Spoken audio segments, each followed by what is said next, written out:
At 7:42 on a Tuesday morning, I was lying in a hospital bed waiting for heart surgery when my phone buzzed with a banking alert. $48,300 had just disappeared from my savings account. The person who moved it wasn't a scammer. It wasn't a stranger. It was my daughter. The same daughter I had signed power of attorney papers for less than 2 hours earlier. You know that feeling when a betrayal hurts but somehow doesn't surprise you? Stay with me here, because the strangest part is that I had already prepared for exactly what she was about to do. Before we get started, tell me where you're watching from and what time it is in your part of the world. And if you enjoy real stories about family trust and unexpected justice, consider subscribing. I'd love to have you along for this one. My name is Urban Richardson, and if you'd met me before all this happened, you probably wouldn't have looked at me twice. That's not self-pity, it's just the truth.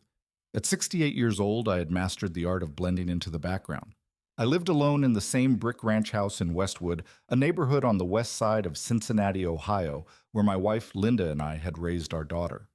The house wasn't fancy. The kitchen cabinets were 20 years old. The driveway had a crack running through the middle that I kept promising myself I'd repair. My silver 2008 Toyota Camry sat in the driveway most days. The paint was fading. The driver's seat had a tear covered with gray duct tape. And somehow, that car refused to die. Much like me. Linda used to joke that if there were ever a nuclear apocalypse, two things would survive: cockroaches and my Camry. I still laughed about that sometimes when I pulled into the grocery store parking lot. The problem with losing your wife after 41 years of marriage is that eventually you stop crying every day. People think that's the hard part.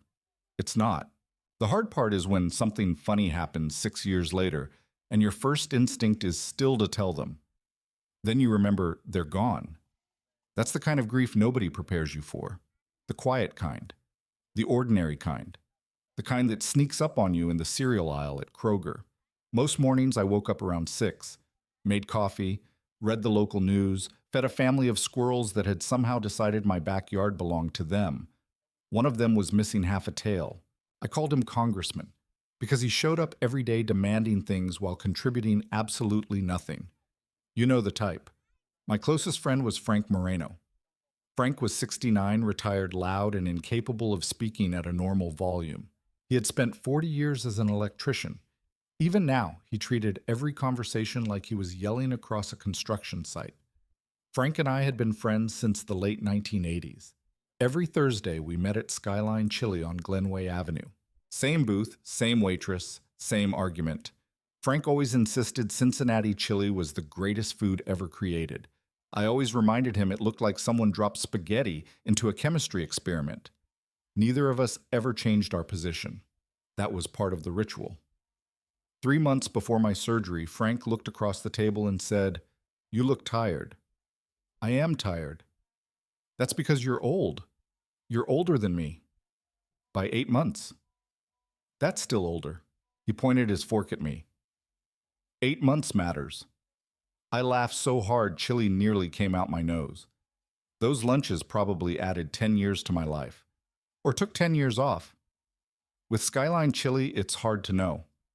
Now here's something important I need you to understand. Before retirement, I spent nearly 35 years working as a banking risk auditor. Most people hear that and immediately start looking for an excuse to leave the conversation. I don't blame them. It sounds incredibly boring. And honestly, most of the time it was. But every now and then somebody got greedy. That's where things became interesting. My job was finding fraud, not dramatic movie fraud, not international criminal masterminds, regular fraud. People moving money where it didn't belong, employees creating fake records, business partners quietly stealing from each other, family members helping themselves to accounts they weren't supposed to touch. You'd be amazed what people will do when they think nobody is paying attention. Over the years, I learned something valuable. Fraud rarely starts with evil. It usually starts with justification. Someone tells themselves they deserve it. Someone convinces themselves they'll pay it back later. Someone believes they're smarter than everyone else. Then they get impatient, and impatience leaves fingerprints every single time. I retired at 65, but I never completely turned off that part of my brain. Once you've spent decades looking for warning signs, you keep seeing them. Not because you're paranoid, Because patterns are patterns. The trouble was that pattern recognition can become a lonely skill. People don't like being questioned. People especially don't like being questioned by a retired old man driving a duct-taped Camry. So I mostly kept my observations to myself. Life was peaceful, predictable, until my cardiologist changed everything. It happened on a rainy Thursday afternoon. I was sitting in an examination room at Christ Hospital wearing one of those paper gowns designed by people who clearly hate human dignity. Dr. Simmons walked in holding test results. He sat down. That was my first clue. Doctors don't sit down when they're delivering good news. Urban, he said carefully, we need to schedule surgery. My heart valve had deteriorated faster than expected. The operation wasn't considered especially dangerous. The success rate was excellent. But surgery is surgery. At 68, nothing feels routine when somebody starts talking about opening your chest. I drove home in silence that day. The windshield wipers moved back and forth. Rain tapped against the glass. And for the first time in years, I felt genuinely vulnerable. Not scared of dying, just aware that life wasn't unlimited anymore. A strange thing happens when you reach a certain age. You stop assuming there will always be more time, more birthdays, more holidays, more chances to fix things. You start realizing every decision matters a little more. The next few weeks became a blur of appointments, paperwork, insurance forms, and pre-surgery instructions. Every conversation seemed to include words like recovery rehabilitation medications and contingency plans. Contingency plans. That's the phrase that kept coming up. Who would handle bills if complications happened? Who could access accounts if I was unconscious? Who could make certain financial decisions if necessary? Practical questions. Reasonable questions. Questions every responsible person should answer. I knew exactly who everyone expected me to choose. My daughter, Ashley Cooper, my only child, the little girl who used to fall asleep on my shoulder during thunderstorms, the girl whose bicycle I taught her to ride on Beach Street, the girl who cried harder than anyone at Linda's funeral. Back then, choosing Ashley seemed obvious, natural, almost automatic. And maybe that's why what happened next hurt so much, because the story didn't begin with betrayal. It began with trust. 3 days before my surgery, Ashley called me. And that phone call changed everything. Ashley called me on a Friday afternoon at exactly 4:17 p.m. I remember the time because I was standing in my garage trying to figure out why my lawnmower suddenly refused to start. I had already spent 45 minutes diagnosing the problem. The lawnmower eventually won, as machinery often does. My phone rang. Ashley's name appeared on the screen. I smiled before answering. That's what fathers do, no matter how old their children get. Hey, sweetheart. Hi, Dad. Something immediately sounded different. Not wrong, just rehearsed. You know that tone people use when they've already practiced the conversation in their head? That tone. Stay with me here because this matters later. Ashley wasn't a bad person. If she had been a bad person, this story would be simpler and far less painful. The truth is that Ashley had once been the center of my world. After Linda died 6 years earlier, Ashley had stepped up in ways I never forgot. She brought over meals, checked on me constantly, helped organize paperwork, called almost every day for months. I genuinely believe those actions came from love. Maybe they did. Maybe that's what makes greed so dangerous. It can grow inside genuine love until eventually you can't tell where one ends and the other begins. Ashley lived about 30 minutes away in Mason, Ohio. Beautiful neighborhood, large houses, excellent schools, perfect lawns. The kind of place where every driveway seemed to contain at least one luxury SUV. Ashley fit in perfectly there, or at least she worked very hard to appear that way. Her social media looked like a brochure for the American dream. Family vacations, holiday photos, smiling faces, perfectly decorated kitchen, perfectly staged birthday parties, perfectly filtered life. I wasn't criticizing. Everybody presents their best side online. But sometimes the distance between appearance and reality becomes expensive. Very expensive. Her husband Kyle worked in residential real estate. For years he'd done well. Then the housing market slowed. Commissions shrank. Listings sat longer. Deals fell apart. Suddenly the lifestyle they had built became harder to maintain. I didn't know all the details at first. Parents rarely do. Children don't like admitting they're struggling, especially successful-looking children.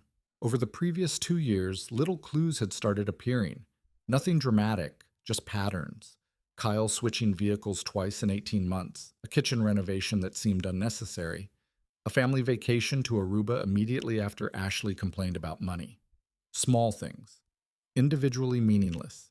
Together they formed a picture, not proof, just a picture. And old auditors notice pictures. "How are you feeling about the surgery?" Ashley asked. "Nervous enough to pretend I'm not nervous." She laughed. "I know that voice." "Good. Saves me from explaining it." There was a brief pause. Then she said it. The reason for the call. "Dad, have you thought about what happens if there are complications?" There it was. The contingency conversation. Everyone had been having it. Doctors, insurance representatives, friends, even Frank. Frank's version had been considerably less elegant. "If you die, can I have your fishing rods?" That was Frank, always focused on the important issues. Ashley sounded more serious, more concerned. At least that's how it seemed. "I've thought about it," I said. "I just want to make sure everything is handled." "I know. I mean the bills, the accounts, the house." "I know." Another pause. Then she carefully stepped into the subject. "Maybe we should set up a power of attorney." I leaned against my workbench. The suggestion itself wasn't unusual. In fact, it was practical, responsible. Exactly what many families would do. And that's why I didn't immediately think anything negative. If it makes things easier, sure. "You'd be comfortable with that." "Why wouldn't I be?" She sounded relieved, a little too relieved, but only a little. Not enough to trigger alarms. Not yet. Over the next 15 minutes, she explained her reasoning. If complications happened, she could pay bills, handle insurance paperwork, access accounts if necessary. Make sure everything stayed organized. Reasonable, logical, difficult to argue against. By the time we ended the call, I felt better, not worse. I remember thinking how lucky I was. A lot of people my age didn't have anyone willing to help. I did. Or so I believed. The next day, Ashley came over. She arrived in a white Lexus RX 350. That probably cost more than my first 3 cars combined. She brought coffee from Starbucks. My favorite order, medium Pike Place, 2 creams, no sugar. Little details like that matter. People don't usually remember your coffee order unless they care. That's why betrayal often arrives wearing kindness. We sat at the kitchen table. The same table where Linda used to help Ashley with homework. The same table where birthday cakes had been cut. The same table where difficult conversations always seemed to happen. Ashley looked around the room. "Dad, this house feels exactly the same." "That's because I'm too cheap to remodel." She laughed. "You really are." And proud of it. For a few minutes, everything felt normal, comfortable. Then the conversation shifted. Not dramatically, just enough for me to notice. Ashley started asking questions, detailed questions, questions that sounded practical on the surface. How much was left on the mortgage? Nothing. How were the investments performing? Fine. Had I updated beneficiary information? Yes. Was everything organized? Of course. The questions themselves weren't concerning, but there were a lot of them, more than I expected, and they kept returning to finances. I answered calmly, without suspicion. But somewhere in the back of my mind, a tiny voice cleared its throat. Not an alarm, not a warning, just a quiet observation. Pay attention. That's all. Pay attention. Years in risk auditing taught me something valuable. When people are nervous, they often reveal their priorities. Ashley's priorities that afternoon seemed unusually focused on money. Again, not proof, not evidence, just another small piece of a larger picture. Before leaving, she hugged me. A long hug. The kind children give when they're worried or guilty. Unfortunately, those 2 hugs can feel remarkably similar. "You know I love you, right?" she said. "Of course I do. I just want everything to be okay." I smiled. So do I. After she left, I stood in the driveway watching her Lexus disappear around the corner. The tiny voice returned. Pay attention. I couldn't explain why. I couldn't point to anything specific, Nothing Ashley had said was inappropriate. Nothing she asked was unreasonable. And yet something felt slightly off. The feeling bothered me enough that Monday morning I called an attorney. Not because I distrusted my daughter, at least that's what I told myself. The truth was more complicated. I trusted Ashley. I just trusted experience too. And experience had taught me that trust and verification are not enemies. They're partners. That decision would end up changing everything. Because 3 days later, sitting inside a law office on Vine Street, I was about to put safeguards in place that my daughter never saw coming, and neither did the trouble she was about to create for herself. The law office sat on Vine Street in downtown Cincinnati, on the 4th floor of a brick building that looked older than half the city. 3 days before my surgery, I parked my Camry in a metered spot outside and rode the elevator upstairs. The elevator sounded like it was negotiating with gravity. I wasn't entirely convinced it would make the trip. When the doors finally opened, I found myself standing in front of the office of Rebecca Lawson. Rebecca was 52 years old, sharp as a razor blade, and one of the few attorneys I'd met who could explain complicated legal documents without sounding like she was reading ancient spells. We'd worked together on several estate planning matters after Linda passed away. I trusted her. More importantly, she wasn't afraid to disagree with me. That's a valuable quality in both lawyers and friends. When I walked into her office, she immediately noticed something. "You've got that look." "What look that?" "The look you get when your instincts are arguing with your heart." I laughed. "That's oddly specific. You spent 35 years investigating financial misconduct." She shrugged. "I've learned a few things about you." Rebecca offered coffee. I accepted, mostly because lawyers charge by the hour, and I wanted to get my money's worth. If you've ever paid legal fees, you understand exactly what I mean. She opened a folder and adjusted her glasses. "So let's discuss the power of attorney." I nodded. "My daughter suggested it." "That's reasonable." "I know." "You sound unconvinced." I leaned back in the chair. That was the difficult part. Because I wasn't unconvinced. I wasn't convinced either. I was somewhere in the uncomfortable middle. The place where experience whispers warnings while love asks you to ignore them. Rebecca listened carefully as I explained everything. The surgery, Ashley's concerns, the conversations we'd had, the financial questions, the strange feeling I couldn't fully explain. When I finished, Rebecca sat quietly for several seconds. Then she said something interesting. "Urban, do you think Ashley is planning to steal from you?" "No."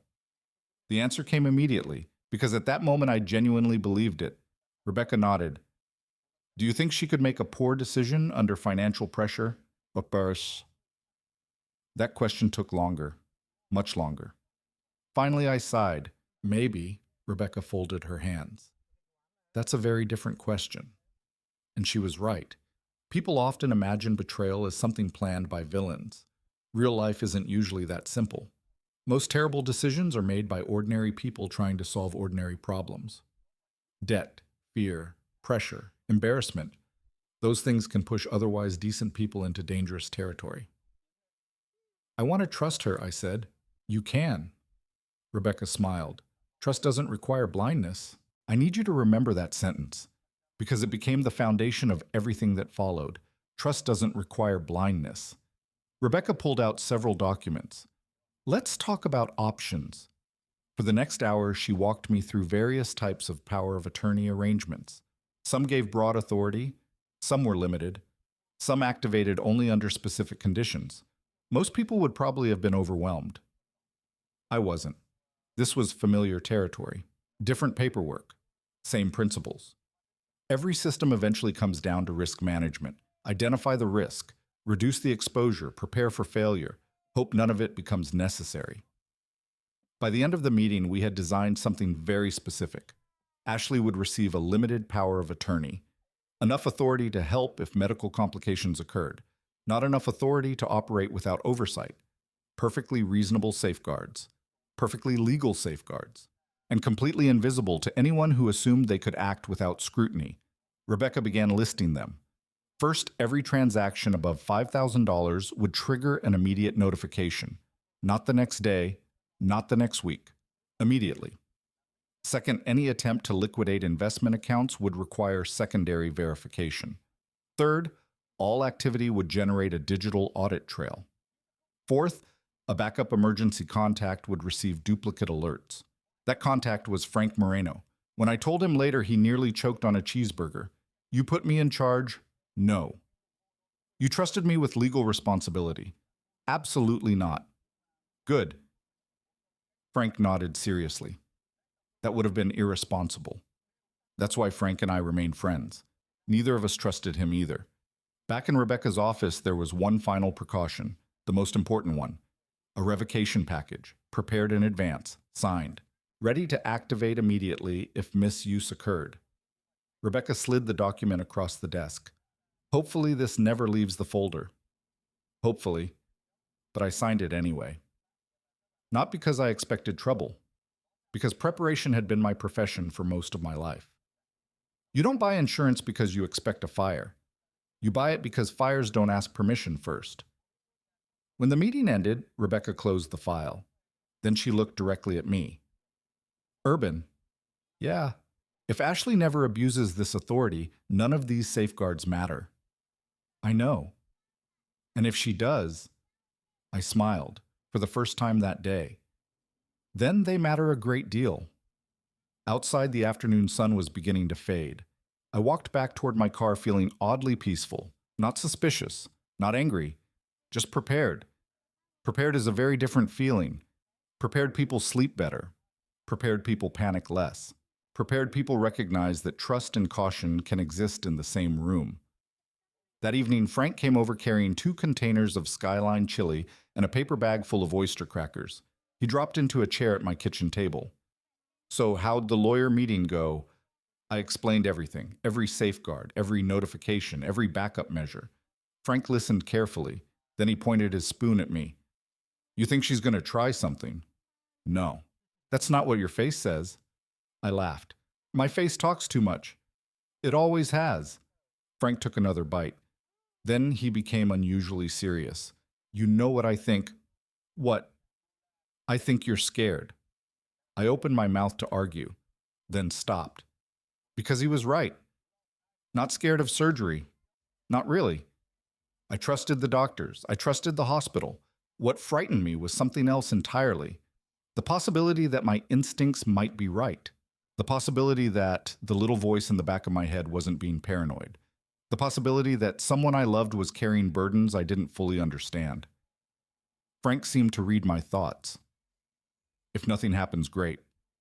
Right. And if something does happen, I looked toward the family photos on the wall. Pictures of Linda, Ashley, little Ethan, birthdays, graduations, Christmas mornings, a lifetime of memories. Then I answered quietly, then at least I'll know the truth. Frank nodded. Neither of us said anything for a while. The kitchen grew quiet. Outside, the neighborhood settled into evening. A dog barked somewhere down the street. A lawn sprinkler clicked rhythmically across a nearby yard. Normal sounds, ordinary sounds, the kind that make you believe life will stay exactly as it is. But life rarely asks our opinion. 2 mornings later, Ashley arrived at my house at 5:55 a.m. to drive me to Christ Hospital. She brought coffee. She smiled. She hugged me before helping me into the passenger seat. And as we drove through the early morning darkness toward my surgery, I remember thinking that maybe all my precautions had been unnecessary. Maybe I had worried for nothing. Maybe this story would end before it ever began. Then again, greed has a way of revealing itself when people believe nobody is watching. And by 7:42 that morning, somebody was about to make a very expensive mistake. The morning of my surgery began at 4:48 a.m. I know that because I barely slept. Every time I looked at the clock, another 20 minutes had somehow disappeared. At my age, preparing for heart surgery isn't exactly relaxing. You start thinking about things. Important things. Unfinished things. You wonder whether you remembered to pay the electric bill. You wonder if your will is updated. You wonder why hospitals always insist on scheduling life-changing procedures before most people have finished their first cup of coffee. By 5:30, I was dressed and standing in my kitchen. The house felt unusually quiet. The old refrigerator hummed softly. The coffee maker gurgled. Outside, the neighborhood was still dark. For a few moments, I stood there looking around. The photographs on the walls, Linda's favorite chair, the grandfather clock near the hallway. Little pieces of a life built over decades.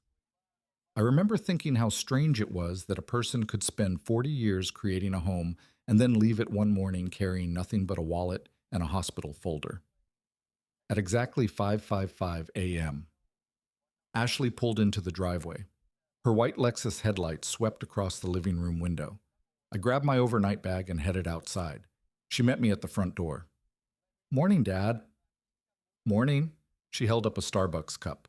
"Pike Place. 2 creams." I smiled. "Still saving my life one coffee at a time." "That's the plan." For a second, she looked exactly like the little girl I remembered. The little girl who used to surprise me with handmade Father's Day cards. The little girl who cried whenever an animal died in a movie.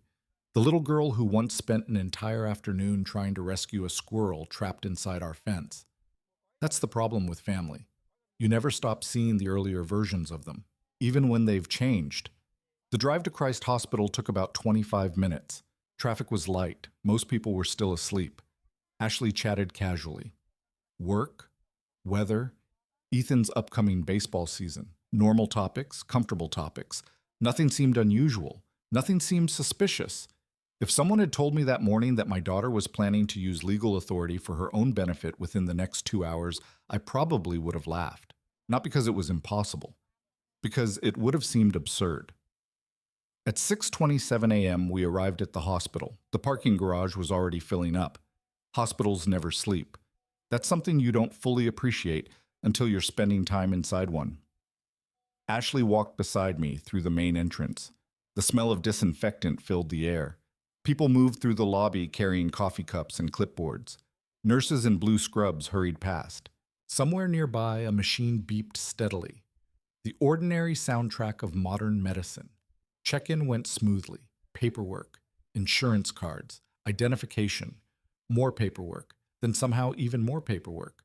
America may eventually run out of many things, but it will never run out of forms. At 6:58 a.m., a nurse named Rhonda led us toward the preoperative area. Rhonda had worked there for 22 years. I know this because she told me within 30 seconds of meeting me. Rhonda had the energy of someone who genuinely enjoyed her job, which seemed suspiciously cheerful for a person who spent her days helping people prepare for surgery. "You nervous?" she asked. "A little." "Good. Good. The ones who aren't nervous worry me." Fair point. She helped me change into the world's least flattering hospital gown. Then she started attaching monitors. Blood pressure, heart rate, oxygen levels. Every machine in the room seemed interested in my business. Ashley remained beside the bed, holding my hand occasionally, asking questions, being supportive, being exactly the daughter I hoped she would be. At 7:21 a.m., the anesthesiologist stopped by. A few minutes later, the surgeon arrived. Everyone explained procedures, risks, recovery expectations, standard hospital conversations. Eventually, Rhonda looked toward Ashley. "We need a few minutes with him." Ashley nodded. "Of course." She squeezed my shoulder. "I'll be right outside." Then she smiled. A warm smile. A reassuring smile.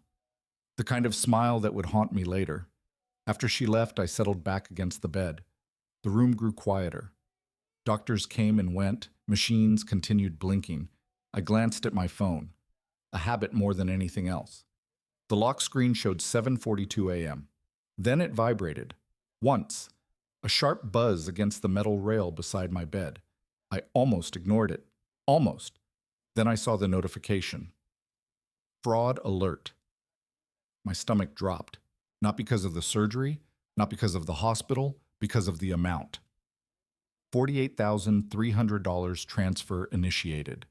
I stared at the screen, certain I had misread it. Then I looked again. Same number, same message. No mistake. For a second, my brain refused to process what I was seeing. The transfer had originated from my savings account, a savings account Ashley had legal access to under the power of attorney. My heartbeat monitor immediately became very interested in the situation. The machine started chirping. Rhonda glanced up. "You okay?" "Maybe." That was the most honest answer available. My thumb moved across the screen. I opened the alert. More details appeared. Destination account. Transfer authorization. Timestamp. Everything looked legitimate, too legitimate, which was exactly the problem. This wasn't hacking. This wasn't identity theft. This wasn't a stranger in another state. Someone with legal authority had initiated the transaction. Someone I trusted. Stay with me here, because the amount wasn't random. $48,300, not $50,000, not 45. A specific number. The kind of number people calculate. The kind of number connected to a plan. My auditor brain immediately switched on, the same way a retired firefighter probably notices smoke, or a retired mechanic notices engine noise. Patterns, details, questions. Why that amount? Why now? Why immediately after receiving authority? Before I could think further, the phone vibrated again. A second alert. This one was even more interesting. Attempted liquidation request, brokerage account, approximately $92,000. The transaction status showed pending review. My chest suddenly felt cold, not physically, emotionally. You know that feeling when a puzzle piece finally snaps into place? The moment everything you've been ignoring suddenly makes sense. The financial questions, the urgency, the relief in her voice, the timing, every piece connected at once. I wasn't looking at an impulsive decision. I was looking at a plan. And plans leave trails. The strange thing was that I didn't feel rage. Not immediately. I felt disappointment. Deep disappointment. The kind that settles heavily in your stomach. The kind that hurts more than anger. Because anger usually belongs to strangers. Disappointment belongs to people you love. My hands remained steady.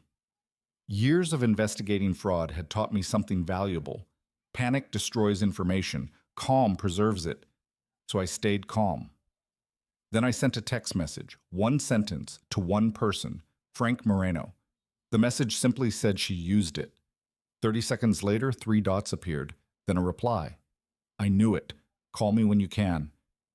I stared at the screen, then at the hospital ceiling, then back at the screen. Somewhere out in the parking garage, my daughter was making decisions she believed nobody would notice. What she didn't know was that every safeguard Rebecca and I had prepared was already beginning to wake up. And greed, as I had learned over 35 years, always rushes.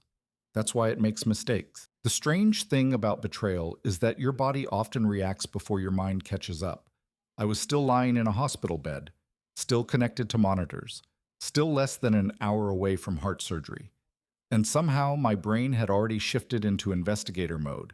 Not father mode, not victim mode, investigator mode. The same mental switch that had flipped thousands of times during my career. Observe first, react later. The transfer alert remained open on my phone. I reviewed every detail again. Timestamp, account information, authorization trail, destination account, everything. The monitor above me continued displaying my heartbeat. I glanced up and laughed. Not because anything was funny, because my heart rate had jumped 20 points in less than a minute. Rhonda looked over from the doorway. You doing okay? I held up my phone. My daughter may be robbing me. She blinked. Then she stared. Then she laughed. Then she realized I wasn't joking. Oh, that's generally the correct response. For a second, she didn't know what to say. Neither did I. Because honestly, there aren't many training manuals covering that particular situation. Patient awaiting cardiac surgery. Possible family financial betrayal. Proceed accordingly. A few minutes later, the surgeon returned. I made a decision. I wasn't postponing surgery. My heart valve didn't care about family drama. It needed fixing. And if there was one lesson life had taught me, it was this. Never ignore the urgent problem while chasing the emotional one. So I signed the final paperwork, answered final questions, tried to focus. But then my phone vibrated again. Another notification. This one came from a different system. One of Rebecca's safeguards. Attempted brokerage liquidation request detected. Status, secondary verification required. I stared at the message, then smiled. A very small smile. The first one I'd managed since receiving the initial alert. Ashley didn't know it, but she had already hit a wall. The brokerage account couldn't simply be emptied. The system required additional verification, exactly as Rebecca had designed it. Stay with me here. This next part matters. Greedy people often assume the first success means every future step will succeed too. That's one of the reasons they make mistakes. The first transfer had gone through, so Ashley apparently believed the second one would too. Unfortunately for her, financial systems are built by paranoid people, and retired auditors are even worse. The phone rang, unexpectedly. The caller ID displayed Rebecca Lawson. I answered immediately. Rebecca. Urban. Her voice was calm, very calm, the kind of calm that usually means trouble. I received several automated alerts. I figured. Are you aware of the transactions? Unfortunately. A pause. Then she lowered her voice. Are you currently under anesthesia? I laughed. No. Good. That's a strange question. You'd be surprised. That worried me more than it should have. Rebecca continued. The investment liquidation request triggered review procedures, meaning somebody is moving faster than they should. I looked at the ceiling. Exactly. Moving faster than they should. That had always been the weakness. Impatience. People get greedy. Then they get excited. Then they rush. Then they leave evidence. Every time. Rebecca explained what had already happened. The brokerage firm had flagged the request. Documentation was being reviewed. Additional authorization had been requested. Digital records were being preserved automatically. Every action was being logged. Every click, every submission, every timestamp. Beautiful. Not the situation, the documentation. Auditors appreciate documentation the way gardeners appreciate rain. I know that's a strange comparison, but trust me, it's true. Do you want me to intervene immediately? Rebecca asked. That was the question, the important one. The obvious answer was yes. Stop everything. Freeze everything. Confront Ashley immediately. But something stopped me, because I wasn't thinking like a lawyer. I was thinking like an investigator. And investigators understand something important. The first mistake often leads to the second one, and the second one usually reveals intent. Intent matters, especially when family is involved. No, I said. Rebecca was silent. No. Not yet. Urban. I know. You realize what you're doing? Probably. She sighed. That was lawyer language for I think this is risky, but technically I can't stop you. Keep monitoring everything, I said. Already doing that. And save every record. Done. We ended the call. A few minutes later, a nurse arrived to begin final pre-op procedures. As she adjusted equipment, my phone buzzed yet again. This time it wasn't Rebecca. It was Frank, calling. I answered. What? How bad is it? Frank skipped greetings the way most people skip commercials. Pretty bad. You want me to come down there? To the hospital. Yeah. Why? So somebody can punch Kyle. I laughed. Actually laughed. For the first time all morning. Frank. What? We don't even know Kyle's involved. Fine. A pause. Somebody can punch somebody. There will be no punching. That's exactly why I offered. Frank's voice softened slightly. You okay? That question hit harder than expected, because beneath the sarcasm and jokes, Frank genuinely cared. The answer was complicated. No. Fair. I don't even know what I'm feeling. Also fair. For a moment, neither of us spoke. Then Frank said something I'll never forget. Urban, whatever happens after today, don't let one person's bad decision erase 50 years of good memories. I stared at the ceiling. That was wisdom, real wisdom, the kind that only appears after enough years and enough scars. Because he was right. Ashley had done something terrible. Possibly. Probably. But she was still the same little girl who once slept on my shoulder during thunderstorms. Both things could be true. That's what made this hurt. If she had been a monster, it would have been easier. Monsters don't break your heart. Family does. The call ended shortly afterward. The room became quiet again. Then another alert arrived. This one was different. This one made me sit upright. Transaction memo recorded. Dad reimbursement. I blinked, then read it again. Dad reimbursement. There was no reimbursement. Nothing existed that remotely justified that description. And there it was. The stupid mistake. The first truly stupid mistake. Pay attention to this next part. When people commit wrongdoing, they often tell themselves a story that makes their behavior seem reasonable. The memo told me Ashley had already started building hers. She wasn't stealing. In her mind, she was taking money she deserved, money she'd eventually explain, money she'd eventually justify. That tiny memo revealed far more than the transfer itself. It revealed her thinking, and thinking leaves fingerprints. By then, the operating room team was ready.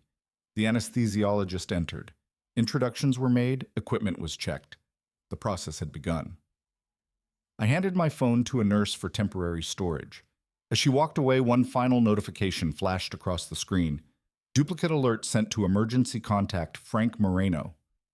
I smiled. Somewhere across Cincinnati, Frank's phone was exploding with notifications.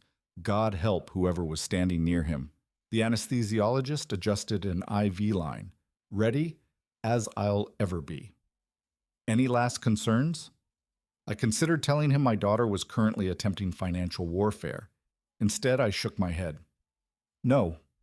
The medication began flowing. The room softened around the edges.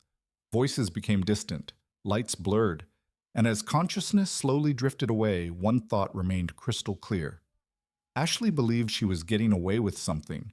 She believed nobody was watching. She believed she'd acted smart. What she didn't realize was that every decision she made that morning was creating a trail of records, a trail of timestamps, a trail of evidence. And by the time I woke up from surgery, that trail was going to be much longer than she imagined. The surgery would repair my heart, but what happened afterward would reveal exactly what kind of condition our family was really in.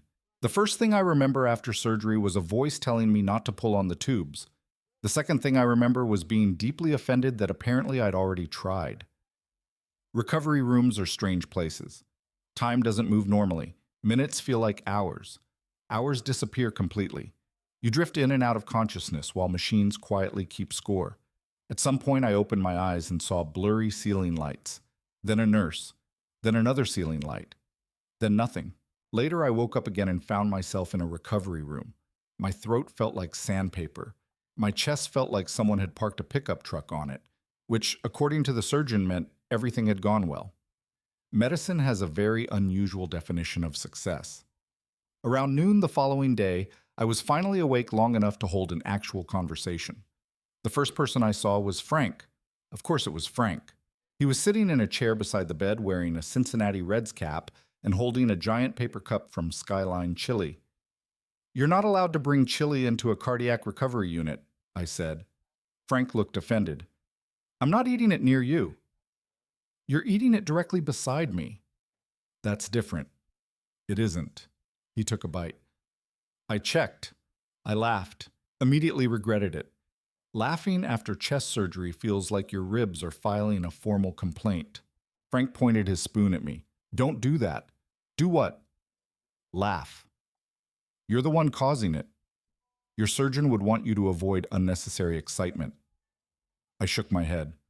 Somehow in the middle of everything that had happened, Frank still managed to make me feel normal. That matters more than people realize. When life falls apart, sometimes the greatest gift is a friend who refuses to treat you differently. After a few minutes, Frank's expression became more serious. "Rebecca called." I nodded. I figured. Things got interesting. That wasn't surprising. Interesting was usually bad news wearing a nicer outfit. Frank pulled out his phone. "She froze the brokerage liquidation request." "Good. What about the transfer?" "Still being investigated." I stared toward the window. The transfer itself bothered me less than what it represented. Money can be recovered. Trust is harder. A lot harder. Frank seemed to understand. "You okay?" "No." Fair. That had become our standard answer lately. No pretending, no fake optimism, just honesty. A few hours later, Rebecca visited the hospital. She arrived carrying a leather folder thick enough to qualify as a blunt weapon, not a comforting sign. She sat beside my bed. "How are you feeling? Physically or emotionally?" "Let's start with physically. Like I lost a fight against a train." "Excellent. That's excellent. It means you're alive." "Fair enough." Rebecca opened the folder. Inside were documents, reports, printouts, timelines, the kind of paperwork that made my former auditor heart strangely happy. Since yesterday morning, she said, we've collected quite a bit. She wasn't exaggerating. Every action Ashley had taken was generating records, transfer requests, authorization logs, communication timestamps, account access history, electronic footprints. Greed had apparently worn very heavy boots. I reviewed several pages. The more I read, the worse I felt. Not because of the evidence, because of the intent behind it. There was no emergency, no medical necessity, no urgent financial obligation requiring immediate action. Everything pointed toward a deliberate effort to move money quickly before questions could be asked. That realization hurt, more than I expected, because until then, part of me had still been searching for an innocent explanation, a misunderstanding, a mistake, something, anything. But evidence doesn't care about hope. Rebecca eventually closed the folder. Urban. Yeah? What do you want to do? The question lingered between us. Legally, several options existed. Immediately, aggressively, decisively. But family situations aren't solved the same way corporate fraud investigations are. At least they shouldn't be. I want more information. Rebecca nodded slowly. I thought you might.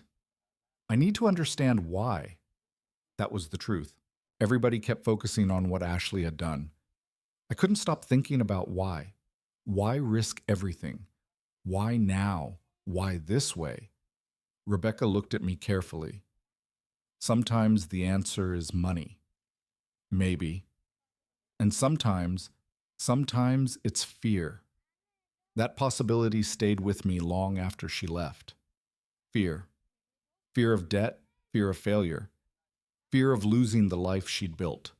Fear of admitting things weren't as perfect as they looked. Fear makes people dangerous. Not because they're evil, because they're desperate.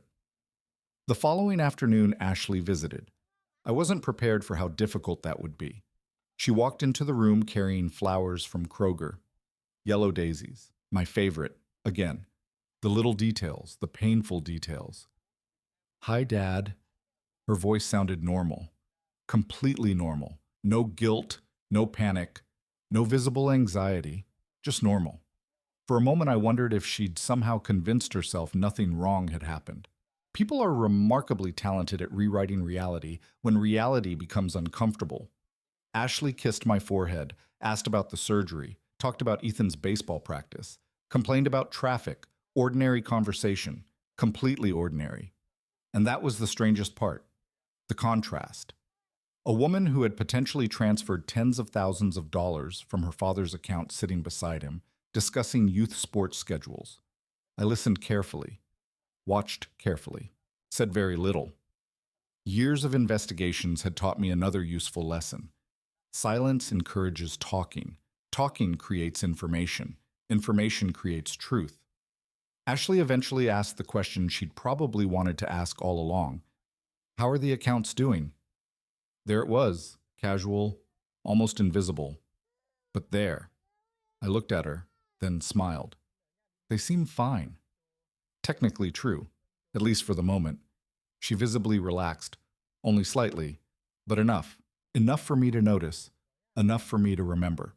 The conversation continued for another 20 minutes, then she left. The moment the door closed, I felt exhausted, not physically, emotionally. Pretending ignorance requires energy, especially when the person you're pretending around is your own child. That evening, Frank returned, this time carrying homemade chicken soup, which was considerably more appropriate than Skyline chili. Progress. We sat quietly for a while. Eventually, he said something unexpected. You know she's going to underestimate you. I looked up. What do you mean? She thinks you're recovering. I am recovering. No. He shook his head. She thinks you're weak. The statement hung in the air. Because he was right. Ashley probably imagined an aging man recovering from heart surgery, vulnerable, distracted, dependent. Not a retired risk auditor reviewing evidence. Not someone patiently collecting facts. Not someone preparing. That misunderstanding would become important. Very important. Over the next several days, Rebecca continued gathering documentation. The brokerage accounts remained protected. Additional alerts were monitored, records accumulated. The picture became clearer, and every new piece of information pointed in the same direction. By the time my discharge date arrived, Ashley believed her plan had worked. She believed I suspected nothing. She believed the surgery had weakened me. What she didn't realize was that while my chest was healing, something else was happening. The case against her was becoming stronger every single day, and soon she was going to make a mistake that no amount of explanation could fix. I was discharged from Christ Hospital on a gray Thursday morning. The weather matched my mood perfectly. Not terrible, not good, just heavy. The kind of Ohio sky that looks like it's thinking about rain but hasn't committed to it yet. Frank picked me up because he didn't trust me to drive. To be fair, neither did my doctors, or my chest, or common sense. The ride home felt longer than usual. Every bump in the road reminded me that somebody had recently opened my chest and rearranged important equipment. Frank drove carefully, for approximately 3 minutes. Then he went back to driving like a retired electrician late for a fistfight. "Easy," I muttered. "I'm going easy. You just changed lanes without signaling." "I signaled spiritually." I laughed, then immediately regretted it. Again. Apparently, recovery was going to involve repeated punishment for finding my best friend funny.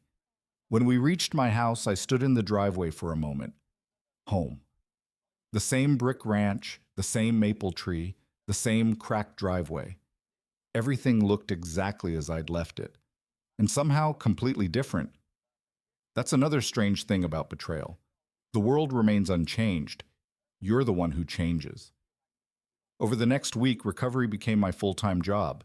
Medication schedules, short walks, physical therapy exercises, doctor appointments. The glamorous lifestyle of aging. Every morning I shuffled around the neighborhood like a man learning how to operate legs for the first time.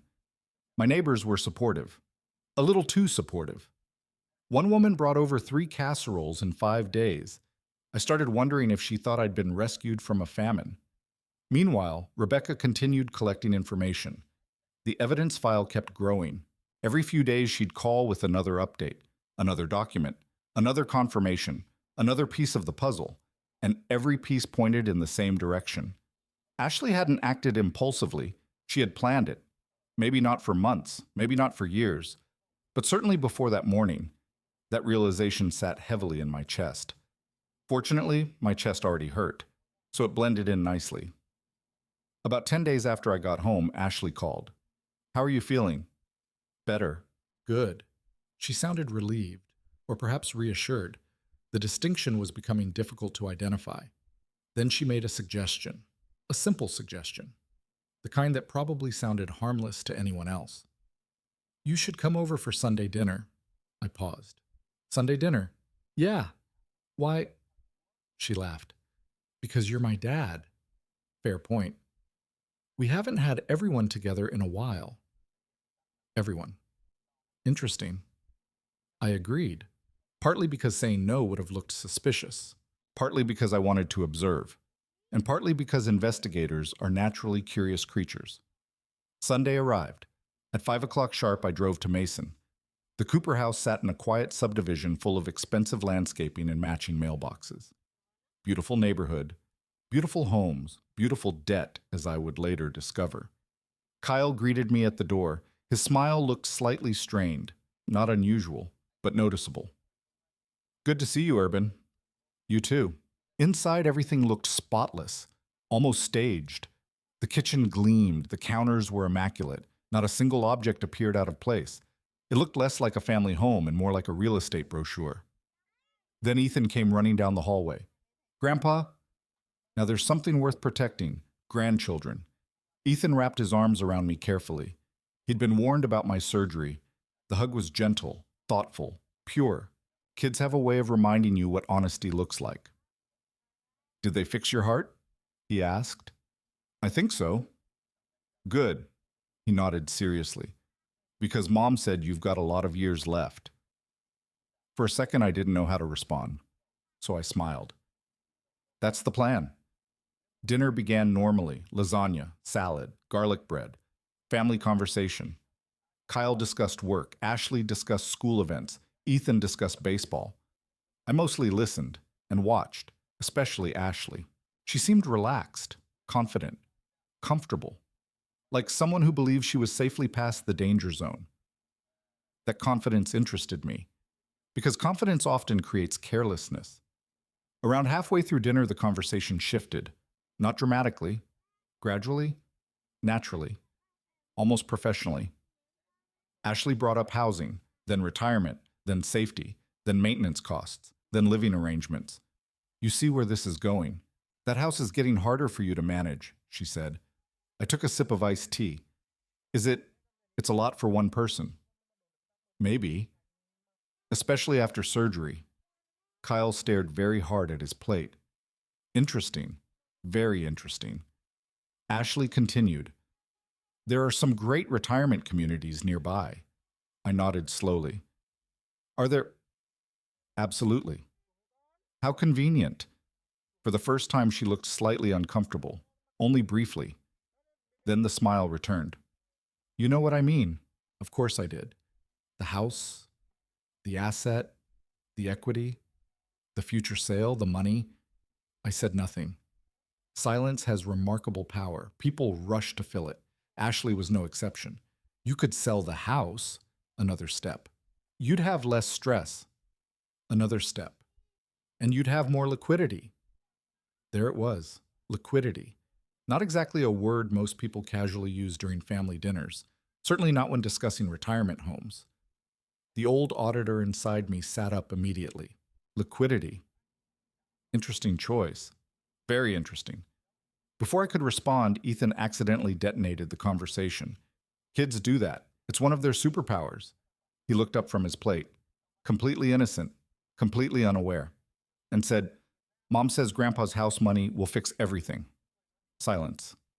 Absolute silence. The kind of silence that physically changes a room. Ashley froze. Kyle froze. Even Ethan seemed to realize something had happened.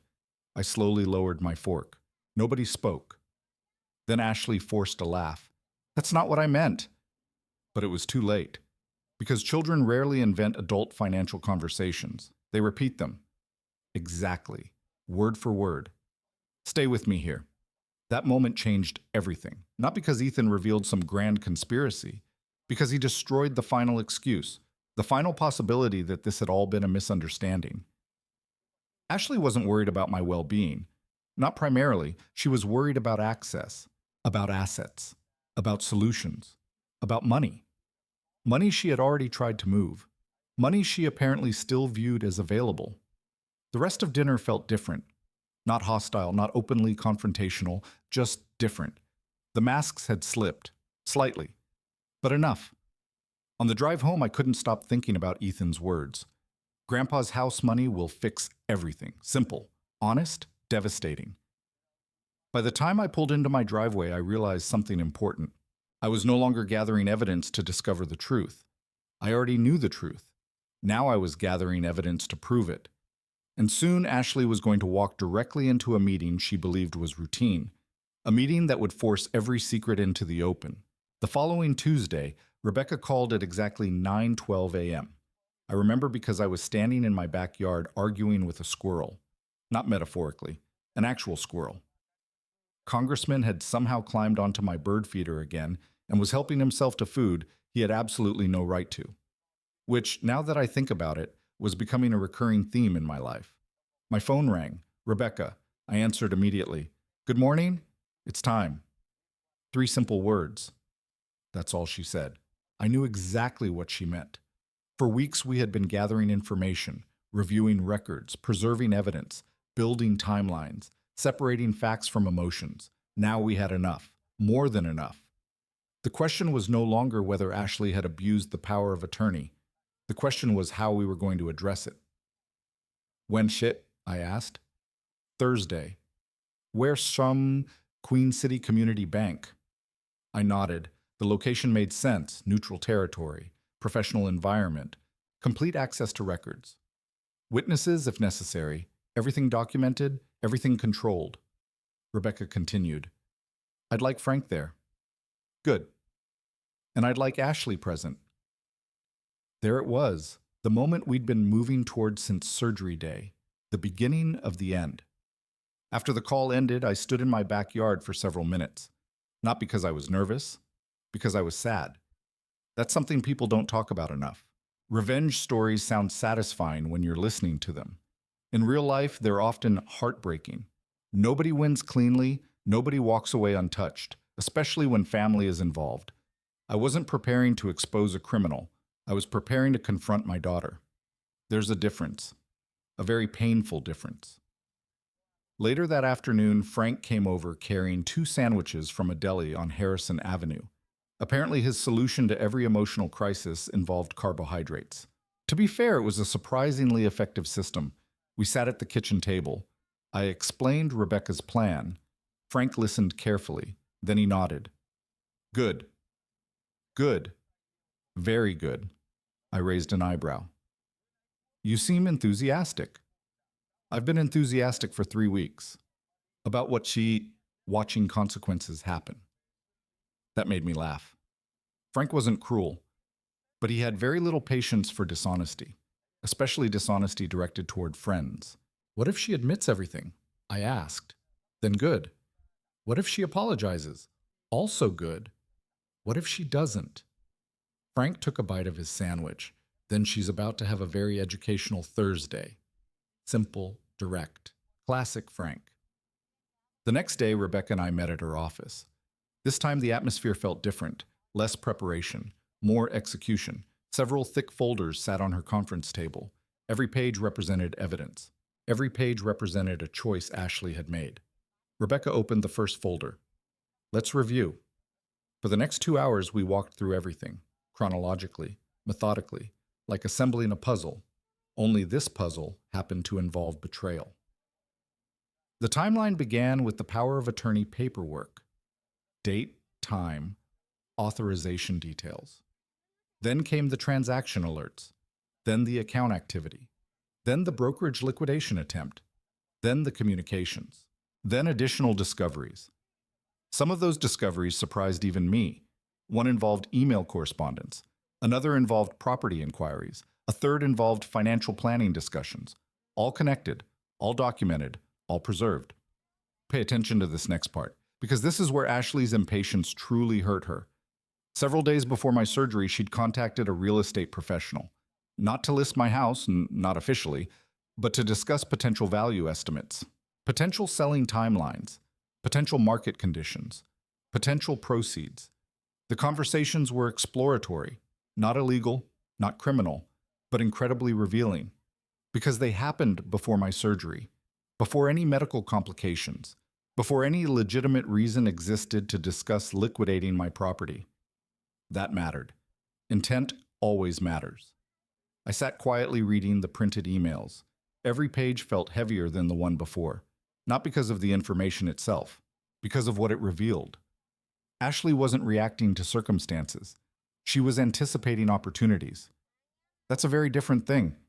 Rebecca finally closed the folder. Urban. Yeah.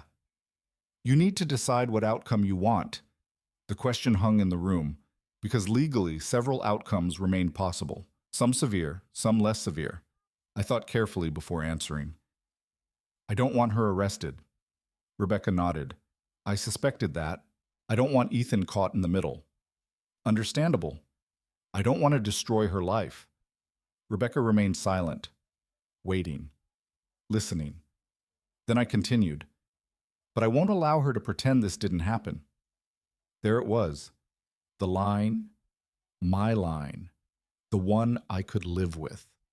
I wanted accountability, not destruction, consequences, not vengeance, truth, not humiliation. Those distinctions mattered to me. Maybe they wouldn't matter to everyone, but they mattered to me. Thursday morning arrived. I barely slept the night before. Not from anxiety, from anticipation. By then, my physical recovery was progressing well. I still moved slower, still tired easily, but my mind was sharp, sharper than it had been in weeks. At 9:30 a.m., Frank picked me up. He insisted.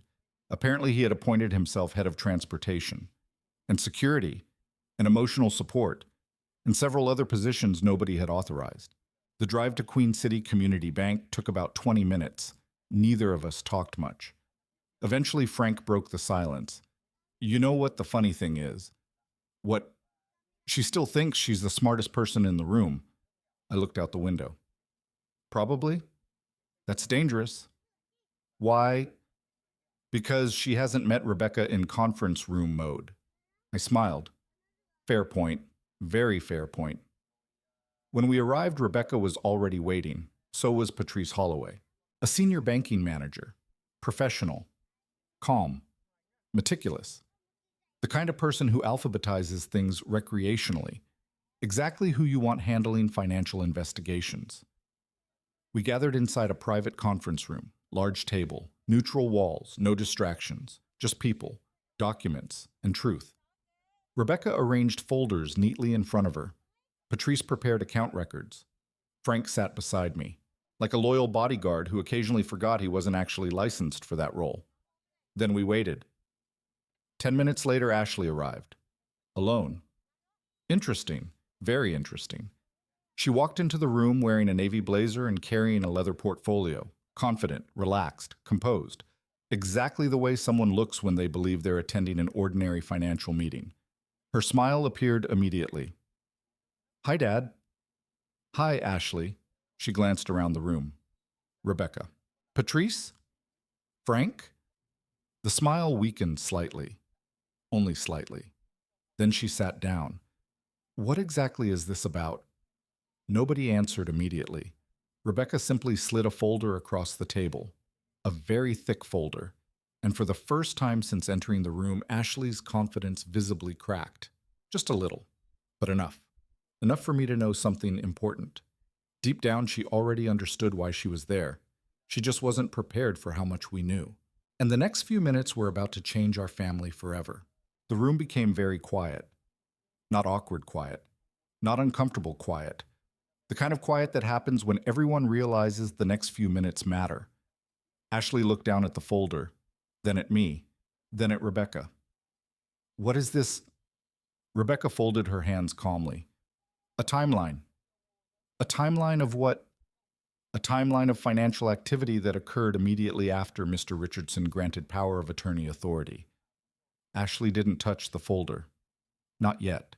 That alone told me something. People who are innocent usually want answers immediately.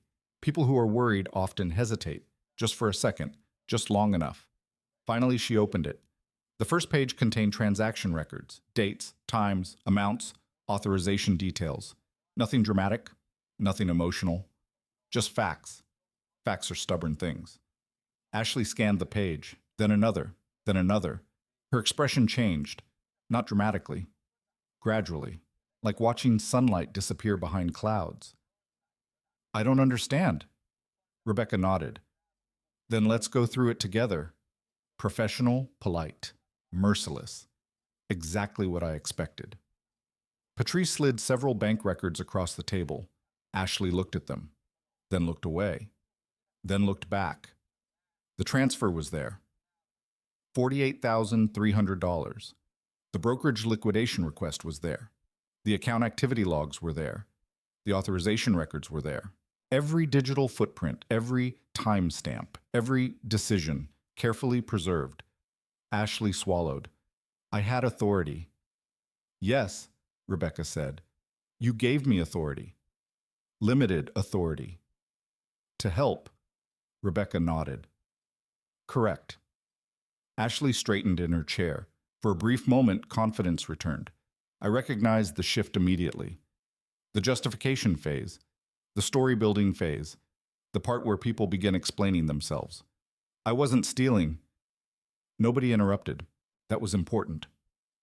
Silence encourages honesty, or at least reveals strategy. Ashley continued. I was protecting things. Interesting. Protecting. Not stealing. Protecting. A useful choice of words. Rebecca made a note. What exactly were you protecting? Ashley hesitated. Our family. There it was, the first version of the story. Our family has been struggling. She glanced toward me. Dad, you know things have been difficult. I said nothing, not because I disagreed, because I wanted her to keep talking, and she did. Debt, bills, mortgage pressure, Kyle's declining commissions, unexpected expenses, school costs. Every problem poured onto the table. Some of it was true. Most of it was probably true. That was the tragedy. Real problems. Wrong solution. Ashley looked directly at me. You have more than enough. The words landed harder than she realized. Not because they were cruel, because they were honest. Too honest. For the first time, she had accidentally revealed the belief underneath everything else. You have more than enough. In her mind, this wasn't theft. It was redistribution, a correction, a family adjustment, something she deserved. I leaned back in my chair, slowly, carefully. My chest still wasn't fully healed. Neither was anything else. Ashley, my voice sounded calmer than I felt. When were you planning to tell me? She froze. No answer. I continued. The same morning I signed the documents, silence. The same morning I went into surgery, silence. The same morning doctors were preparing to open my chest. Still silence. Those questions mattered, not because of the money, because of the timing. Timing reveals intent. Rebecca opened another folder. This one contained the email correspondence. The room changed immediately. Ashley's eyes widened, just slightly. Enough. Enough for everyone to notice. Rebecca slid a printed email across the table. Can you explain this communication with a real estate agent? Ashley's face lost color. Not much, but enough. The email wasn't illegal. That wasn't the point. The point was the date. 5 days before surgery. 5 days before any emergency. 5 days before any legitimate need existed. Discussion of market value. Potential proceeds. Estimated sale timelines. Everything neatly documented. Ashley looked trapped. Because she was. Not legally, factually. There's a difference. She tried another strategy. I was just exploring options. Rebecca nodded. Before surgery, I was concerned. Concerned enough to estimate sale proceeds. No answer. Frank remained completely silent beside me, which was honestly impressive, possibly the most difficult thing he'd done all year. Then came the transaction memo. Dad reimbursement. Rebecca placed it on the table. Ashley stared at it. Nobody spoke. Finally, Rebecca asked, "What reimbursement?" Ashley opened her mouth, then closed it, then opened it again. Nothing came out, because there wasn't an answer, not a real one, not one supported by facts. The room felt smaller now. The walls hadn't moved, but emotionally, everything was closing in. Kyle suddenly entered the conversation, not physically, digitally, because one of the destination accounts belonged to a joint household account. Patrice explained it carefully, professionally. The implication was obvious. Kyle's name appeared in the transaction path, whether he knew or not, whether he participated or not, whether he intended to or not. Ashley's eyes widened again, this time with genuine fear. Not fear for herself, fear for consequences. Real consequences. The kind that reach beyond excuses. That was the moment everything shifted.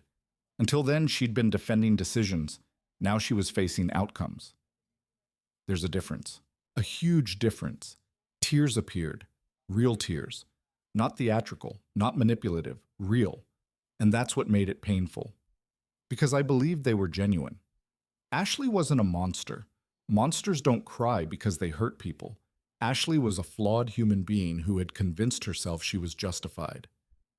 Then reality arrived. Reality tends to be rude. "Dad," her voice cracked. For a second, she looked 12 years old again, not 39. 12. I was scared. There it was. The truth. Not the whole truth, but the real beginning of it. Scared. Scared of debt, scared of failure, scared of losing the image she'd built. Scared of admitting things weren't okay. And fear had eventually become greed. Greed had become justification. Justification had become action. Action had become evidence. I looked at my daughter, really looked at her, not as a suspect, not as a case, as my daughter. The little girl who used to sleep on my shoulder, The woman sitting across from me now. Both people existed at the same time, and somehow that made everything worse. You didn't ask. She started crying harder.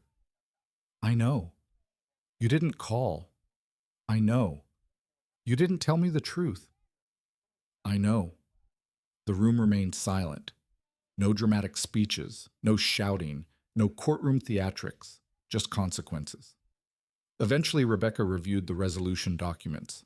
The power of attorney would be revoked immediately. The transaction would be reversed. All pending requests would be canceled. Future authority would be removed. Estate documents would be updated. Financial access would end. Everything clear. Everything documented. Everything final. Ashley signed, slowly, with shaking hands. When she finished, she pushed the papers away. Nobody celebrated. That's something people misunderstand about moments like this. Victory doesn't feel triumphant. Not when family is involved. It feels heavy, quiet, permanent. As the meeting ended, Ashley looked at me.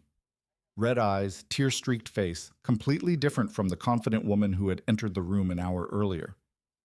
Dad, I waited. I'm sorry. I believed she meant it. I truly did. But some apologies arrive after damage, and damage doesn't disappear because words are sincere. I stood carefully. Every movement still reminded me of surgery. Then I looked directly at her, calmly, honestly, and finally said the one thing I'd been carrying for weeks. You didn't take my money, Ashley. She stared at me. I continued. You gambled with my trust. The tears started again. I turned away. Not because I hated her, because I didn't. That was the problem. I still loved her, and somehow that hurt more than everything else. As Frank and I walked out of the bank, the autumn air felt cold against my face. The money was coming back. The accounts were protected. The evidence had done its job. Technically, I had won. But driving home, I realized something important. Getting the money back had been the easy part. The hard part was figuring out what came next. For the first few weeks after the meeting at the bank, life felt strangely quiet. Not peaceful, just quiet. Like a storm had passed through and left everything standing, but somehow changed the shape of the landscape. The money was returned. The transfer was reversed. The brokerage account remained intact. The power of attorney was revoked. Legally speaking, the situation had been resolved. Emotionally, not even close. I settled back into recovery. Morning walks became longer. The pain in my chest gradually faded. The scar healed. My strength slowly returned. Every day I could walk a little farther, breathe a little easier, sleep a little better. The physical healing followed a schedule. Emotional healing never does.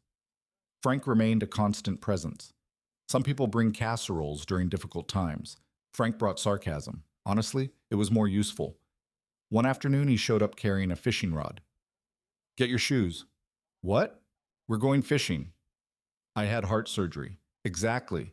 I should be resting. You've been resting for 6 weeks. I stared at him. He stared back. You know, he said, most doctors recommend not becoming a hermit. That's not an official diagnosis. It is now. An hour later, we were sitting beside a small lake outside Cincinnati. Neither of us caught anything. The fish apparently had better judgment than we did, but it felt good, normal, human.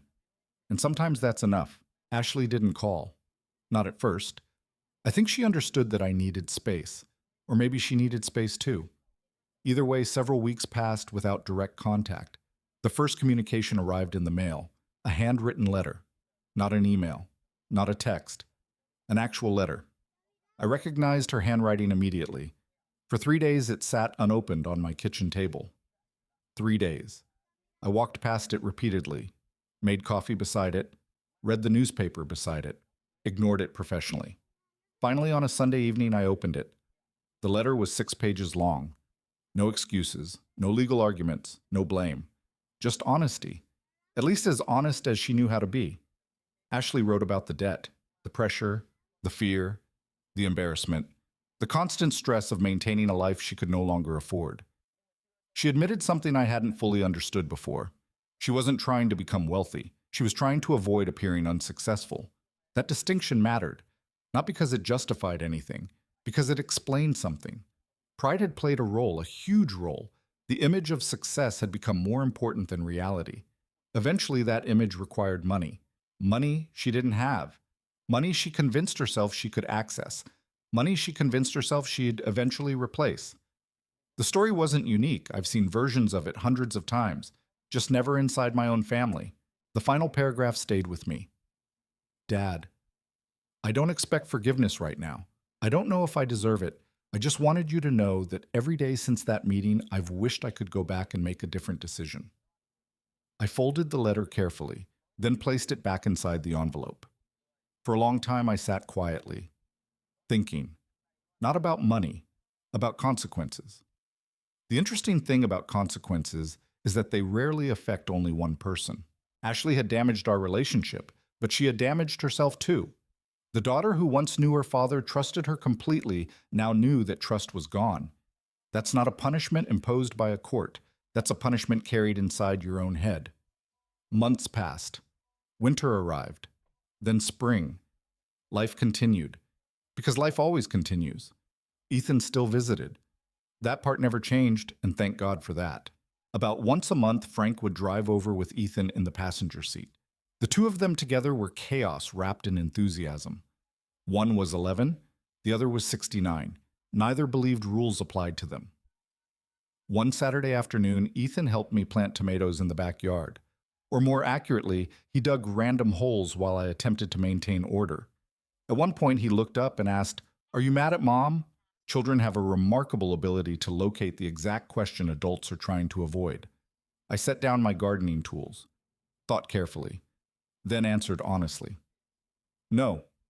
He looked surprised. "You're not—" "I'm hurt." He considered that. "That's different. Very different." He nodded slowly. Kids understand more than adults sometimes realize. A few minutes later, he returned to digging holes, apparently satisfied. Meanwhile, Ashley continued attending counseling. I learned that from Kyle. Yes, surprisingly, Kyle eventually called. That conversation was awkward enough to deserve its own category.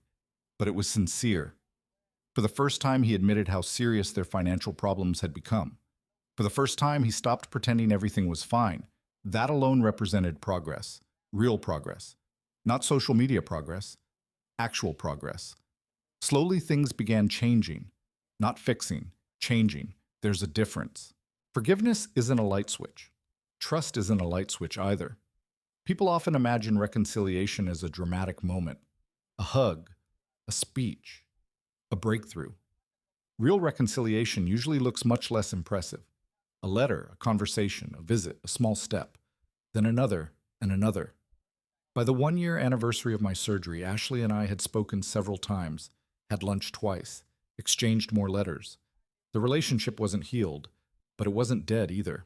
Some bridges can be repaired, just not quickly, and never exactly as they were before.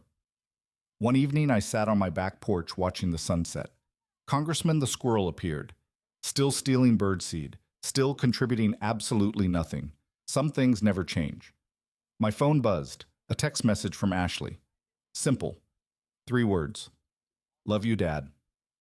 I stared at the screen for a long moment, then typed back, "Love you too." And for now, that was enough. Not perfect, not complete, not fixed. Enough. Because sometimes the healthiest ending isn't about restoring everything that was lost. Sometimes it's about refusing to lose everything else. The money came back. The accounts were protected. The legal problems were solved. But trust. Trust returned slowly. One honest decision at a time, one truthful conversation at a time, one difficult day at a time. And honestly, I think that's how it should be. Because some lessons are too expensive to forget. Some scars are too important to erase. And some families survive not because nothing breaks, but because enough people decide the broken pieces are still worth carrying. If there's one lesson I learned from all of this, it's that love and boundaries are not enemies. A lot of people think protecting yourself means you don't trust someone. That's not true. Trust is important. Love is important. Family is important. But none of those things require you to ignore warning signs. None of those things require you to surrender common sense. The people we love are still human. They make mistakes. They experience fear, pride, greed, insecurity, and pressure just like everyone else. And sometimes the kindest thing we can do for them and for ourselves is establish boundaries before they're needed. Another lesson is that forgiveness and trust are not the same thing. You can forgive someone and still require accountability. You can love someone and still say no. You can leave the door open without handing back the keys. Most importantly, remember, this one terrible decision does not always define an entire person. It reveals something important about them, but it doesn't necessarily tell the whole story. People can fail. People can change. People can grow. But only after they face the truth. If this story meant something to you, join our community by hitting that like button and subscribing for more real, raw, and family-centered stories. Drop a comment below and tell us, have you ever been in a situation like this? We read every single one. And as always, thank you for being a part of this.